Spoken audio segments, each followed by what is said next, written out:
Well, hello everybody. It's Erica. I hope you're all doing good today and happy Thanksgiving if you are celebrating Thanksgiving today, and happy day if you're not. So, how are you all doing today? I hope you're doing good.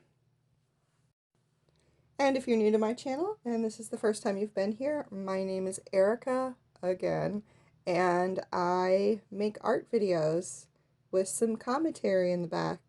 So if you like that kind of stuff, feel free to hit that subscribe button and don't forget to ring that bell or else YouTube won't let you know that I'm putting up new videos.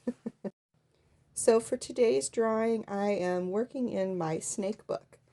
And I am doing a snake that, well, it's not really a snake, it's a koi pond in the shape of a snake. So that's what I'm doing today, and I just really love fish, and I love kois, and I love ponds, and I love little lily pads. They're so cute. So that's kind of where I came up with this idea. I have 24 pages or so that I have to fill and make different snakes out of, so I'm kind of, I've got lots of different options I can use, and I thought this would be a cool idea to do like a koi pond. When I used to paint furniture, I used to do a lot of this on like coffee tables and stuff. People loved coffee tables with koi ponds on them, so that was something I used to do a lot with acrylic paint. It's a little different doing it with the ink wash, but it still turned out pretty good.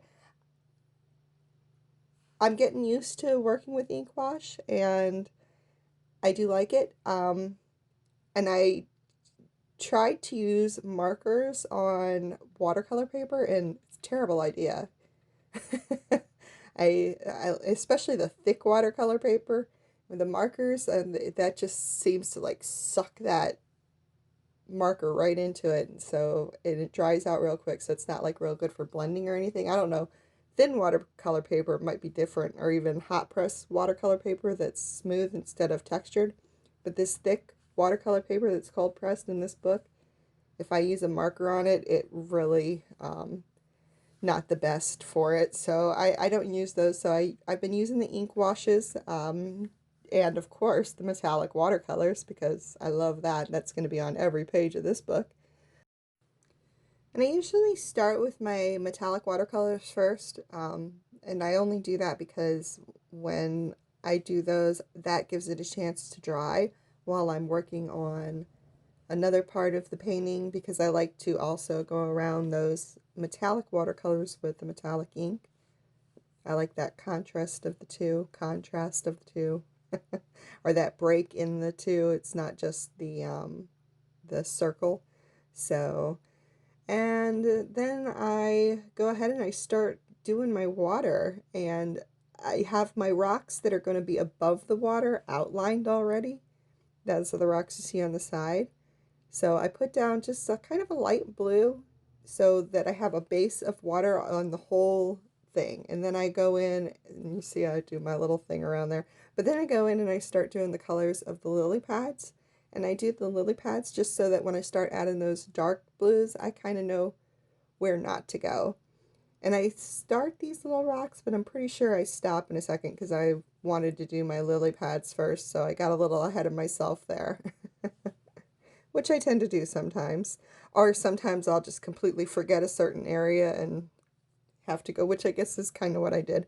But anyway, after I get my blue down, then I have my green, just my base green of where I'm pretty much going to have all of my little lily pads, and then I want to go in and just put where my little fish are going to be. And, they could just be goldfish. They don't have to be koi fish. They're just little fish in the pond, swimming around, happy in the little pond, in the little snake pond. So I discovered two things today as I was working on my YouTube video and as I was working on a drawing. One is that apparently there's a spam folder that I knew was, something YouTube did, but I didn't know how to get to it, because I'm really bad. I don't have a home computer. I use my phone for everything, and I've just recently started using the YouTube analytics thing for the app for the phone. So I'm getting used to using that, but I found spam comments, which I've heard other people talk about that before in some of their YouTube videos. So yeah, if I missed a comment that you guys left, I am sorry. I wasn't ignoring you. I just didn't know that there was another folder with comments. So I finally got in there and sorted through those and posted them. Hopefully, maybe now you can see your comment if you left it before. I don't know if, I guess you can't see it because I couldn't see it from looking at my video. It must have to be in that spam folder. So yeah, so I figured that out. And the other thing I found out was while I was Facebook stalking Zane's page, hey Zane, if you're listening. So I used to work with him, and he has all these memes on his page. So he's one of those Facebook people that I really enjoy looking at their Facebook page because I'm usually laughing the whole time I'm looking at it. So he had a meme on there, and it was talking about it was like a text going back and forth, and there were hearts involved, and they were asking, what does this heart color mean, and what does that heart color mean? And they were saying, well, this heart color means this, and this heart color means that. And I had no clue that heart colors had any meaning whatsoever. I just thought they were different colored hearts, just because, why not have different colored hearts? I don't know. So yeah, apparently heart colors have meanings too. So I'll do a little research maybe and see what all the heart color meanings are. I have never felt so old as being on social media and learning all these things that I have no clue are going on around me. All these things are going around me, and I don't even know that I'm participating in them. Apparently I'm participating in it. And sorry, I got really off topic there. So I am working on my snake here, and I'm finishing up some of the lining on the little rocks and stuff. And then I'm going to go around with my jelly roll pen or my Uniball. I can't remember which one I use. I think I used the jelly roll in this one. I'm going to go around and just leave some little water lines so you can kind of see where the water is touching up against the rocks, and do a little bit of outline in my little fishies so you can kind of tell that they are actually little fishies and not just little orange blobbies swimming around in the blue. And then I also do put just a little bit of white in some of the rocks just to give the rocks a little bit of highlights as well. And that's pretty much all I do for this piece. I really like the way this one turned out. It's probably one of my more favorite ones in the book.